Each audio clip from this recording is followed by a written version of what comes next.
where is this child in faith? 2- and 3-year-olds get fantasy and reality mixed up. In other words, to a 2- or 3-year-old, Big Bird is real, and he could come home and play in the backyard with that child.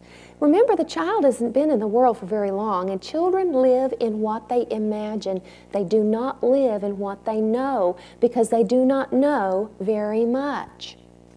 They're going to learn, but they live in their imaginations. So they think Big Bird's real. They think animals talk. When my oldest son was about 3 years old, I left the house to run an errand one day, and he said to me, "Mommy, when you come back, would you stop by the river and pick up a duck and a hippopotamus and bring them home for dinner?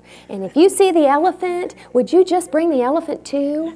Because he thought, you know, these animals can come home and have dinner with us tonight.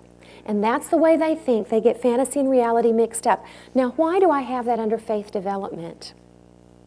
It's because when you tell them at this stage, you tell them Bible stories, they're going to get those mixed up with stories that they hear, all other kinds of stories that they hear. They're going to get those mixed up. And that's okay. It's all right. You don't have to worry about that, because they're not going to really sort out what's true and what's not, what's real and what's fantasy. They won't really sort that out until they're about 5 years old, and that's okay. That's the way their brains work. So, when you tell them Bible stories and you tell them other kinds of stories, you may want to say, when you tell them the Bible stories, these stories are real, it really happened.